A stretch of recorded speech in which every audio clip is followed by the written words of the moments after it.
मैं बार बार ये कहता हूं कि भारतीय जनता पार्टी को भ्रष्टाचार से कोई परहेज नहीं है, बल्कि भ्रष्टाचार की सबसे बड़ी संरक्षक पार्टी कोई अगर है तो वो है भारतीय जनता पार्टी।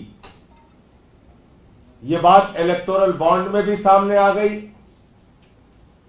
ये बात इस बात से भी साबित होती है कि अपने चंद पूंजीपति दोस्तों का भारत की सरकार ने और प्रधानमंत्री जी ने 15 लाख करोड़ रुपए माफ किया।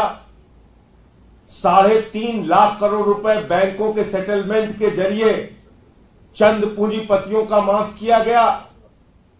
लेकिन उससे भी बड़ा मामला जो पूरे देश को हैरान कर देगा, पूरे देश को अचंभित कर देगा, कि जिस 2G के खिलाफ खुद भारतीय जनता पार्टी के लोग चौराहे चौराहे पे, गली मोहल्ले में भारत के प्रधानमंत्री से लेकर पूरी पार्टी तक आंदोलन कर रही थी, प्रदर्शन कर रही थी, आवाज उठा रही थी और बार बार ये कह रही थी कि ये तरीका ठीक नहीं है।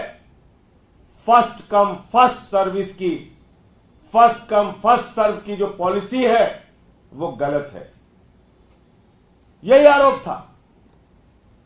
और 2012 में माननीय सर्वोच्च न्यायालय का ऐतिहासिक जजमेंट आया, ऐतिहासिक जजमेंट। उन्होंने कहा कि स्पेक्ट्रम जो बांटे जाएंगे, उसके लाइसेंस जो बांटे जाएंगे, उसकी नीलामी होनी चाहिए, उसका ऑक्शन होना चाहिए, उसको फर्स्ट कम फर्स्ट सर्व के बेसिस पे नहीं देना चाहिए। पहले आओ पहले पाओ की नीति को माननीय सर्वोच्च न्यायालय ने पूरी तरीके से डकारते हुए 2012 में ऐतिहासिक निर्णय दिया और कहा कि किसी भी हालत में पहले आओ पहले पाओ की नीति नहीं लागू होनी चाहिए, बल्कि स्पेक्ट्रम लाइसेंस के लिए आपको ऑक्शन का प्रोसेस अपनाना पड़ेगा, नीलामी का प्रोसेस अपनाना पड़ेगा। लेकिन मोदी जी और उनकी सरकार, भारत के प्रधानमंत्री पूरे देश के सामने आज बेनकाब हो गए। इन्होंने 2023 में जब 150 सांसद सदन से बाहर थे, उस समय वही नीति जिसके खिलाफ प्रधानमंत्री जी थे, वही नीति जिसके खिलाफ भारतीय जनता पार्टी थी, वही नीति जिसके खिलाफ पूरा देश था, वही नीति पास कर दी। पहले आओ पहले पाओ की नीति, एडमिनिस्ट्रेटिव प्रोसेस से स्पेक्ट्रम लाइसेंस देने की नीति देश की संसद में उस समय पास की गई जब लोकतंत्र की हत्या करके 150 सांसदों को निलंबित करके बाहर किया गया था। और अब सुप्रीम कोर्ट पहुंच गए। कहने लगे, हुजूर माई बाप, आप ये क्या कर रहे हैं? अगर हम ऑक्शन प्रोसेस में जाएंगे तो उससे तो देश का भला होगा, उससे तो देश की आमदनी बढ़ेगी, हमारे दोस्तों की आमदनी कैसे बढ़ेगी,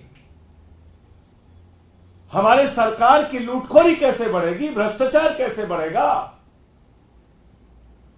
तो सुप्रीम कोर्ट पहुंच गए। कहने लगे 5G का जो लाइसेंस है स्पेक्ट्रम का, वो लाइसेंस हमको पहले आओ पहले पाओ की नीति के आधार पर, यानी कि एडमिनिस्ट्रेटिव प्रोसेस के आधार पर वो लाइसेंस देने की हमें अनुमति दी जाए। पहले कानून पास किया और अब सुप्रीम कोर्ट पहुंच गए। मानी सर्वोच्च न्यायालय के भी निर्णय लोग नहीं मानते। इलेक्टोरल बॉन्ड पे निर्णय आएगा, उसके खिलाफ खड़े। 2G पे 2012 का ऐतिहासिक फैसला आया, उसके खिलाफ खड़े। तो आज पूरे देश के सामने भारत के प्रधानमंत्री नरेंद्र मोदी और उनकी सरकार का चेहरा बेनकाब हो गया है। ये मोदी जी का 5G घोटाला है, 5G का महा घोटाला। अपने दोस्तों के लिए वो सब कुछ करने के लिए तैयार है।